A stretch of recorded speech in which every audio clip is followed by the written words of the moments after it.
আসসালামু আলাইকুম সবাইকে। আশা করি সবাই বেশ ভালো আছেন। ২০০৭ সালে যখন রিকার্ডো কাকা ব্রাজিলিয়ার হয়ে আসলে শেষবার ব্যালন ড'রটা জিতে, এরপর কিন্তু আর কোনো ফুটবলার, ব্রাজিলিয়ান ফুটবলার ব্যালন ড'রটা পায় নাই। এটা ব্রাজিলিয়ানদের জন্য আফসোস।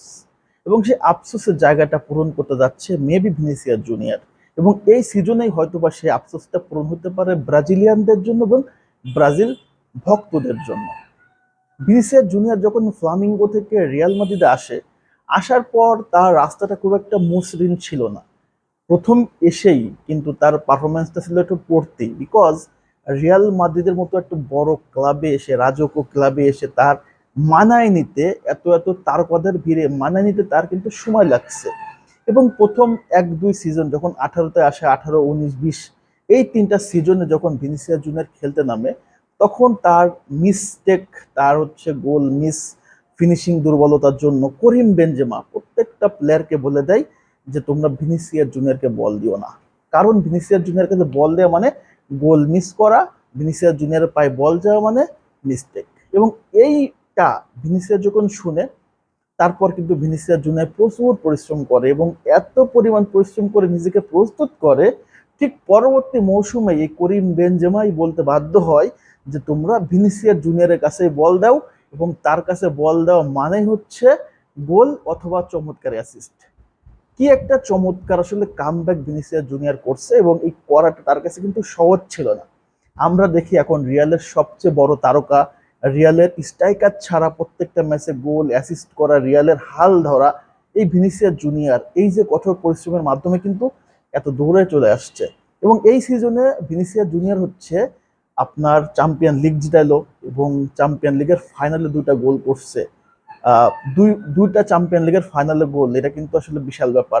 রোনালদোর ৩টা গোল, তারপরে কিন্তু ভিনিসিয়াস জুনিয়র, এবং তার সামনে কিন্তু লম্বা ক্যারিয়ার পড়ে আছে, সুযোগ আছে ফাইনালে আরো বেশি গোল করে রোনালদোকেও ছাড়াই যাওয়া।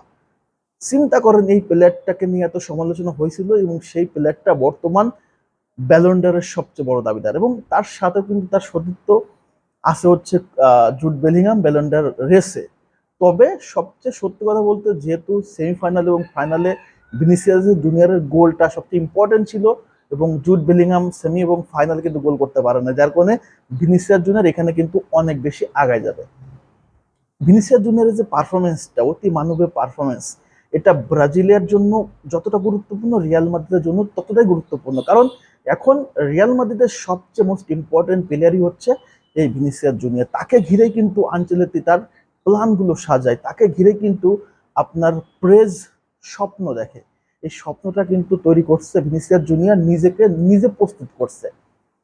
তো এবার যদি আসলে ভিনিসিয়াস জুনিয়র ব্যালন ড'রটা পেয়ে যায়, সেটা আমাদের জন্য অনেক ভালো হবে। এবং যে ফর্মে সে আছে, এবং এই ফর্মটা যদি ব্রাজিলের কোচ কার্লো আনচেলত্তির মতোই দরিভাল জুনিয়র তাকে ইউজ করতে পারে, ভিনিসিয়াস জুনিয়রকে যদি ব্রাজিল টিমে তার পারফরমেন্সটাকে টেনে নিতে পারে, তার মাঠের যে আসলে সবুজ গালিচায় সে যেভাবে আসলে প্রতিপক্ষর ডিফেন্সকে আসলে লাড়া দেয়, ডিফেন্সকে আসলে কি বলে, নাড়াই নিয়ে বেড়ায়, নাচাই নিয়ে বেড়ায়, এটা যদি করতে পারে, তাহলে আমরা নিশ্চিত বলতে পারি যে ভিনিসিয়াস জুনিয়র কোপা আমেরিকা ব্রাজিলের জন্য সবচেয়ে বড় ট্রাম্প কার্ড।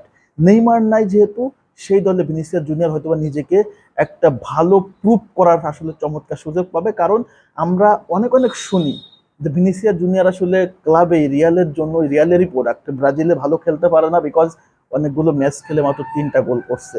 তো সুযোগ আছে ভিনিসিয়াস জুনিয়রের এইবার চ্যাম্পিয়ন লিগটা জিতলে। এখন মূল ফোকাসটা হচ্ছে কোপা আমেরিকা, এবং সামনে যদি মেক্সিকোর সাথে খেলা আছে, আমেরিকার সাথে খেলা আছে, এবং এই 2টা ম্যাচে তাকে নিজেকে প্রস্তুত করে এবং কোপাতে সর্বোচ্চটা নিংড়ায় দেওয়া, তাহলে কিন্তু তার এই যে ব্যালন ড'রটা পেতে আর কোনো সমস্যা থাকবে না।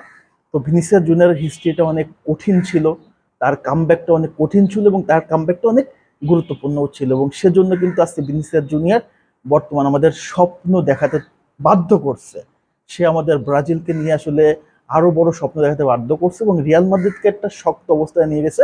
এই ভিনিসিয়াস জুনিয়র অনেক ভালো খেলতেছে, আশা করব নেক্সটে আরো ভালো খেলবে, এবং আমাদের ব্রাজিলিয়ানদের স্বপ্নরা সে যেন অন্তত তার হাত ধরে পূরণ করতে পারে, এবং তার সাথে আছে তারই সতীর্থ রদ্রিগো। দেখা যাক কোপা আমেরিকাতে ব্রাজিল কি করে, এবং ভিনিসিয়াস জুনিয়রের উপর কিন্তু ব্রাজিল ফ্যানদের অনেক বেশি অ্যাটেনশন থাকবে। এটুকু আলোচনা ছিল ভিনিসিয়াস জুনিয়র সম্পর্কে। আপনার যদি কোনো মতামত থেকে থাকে, কমেন্টস করবেন। ধন্যবাদ সবাইকে।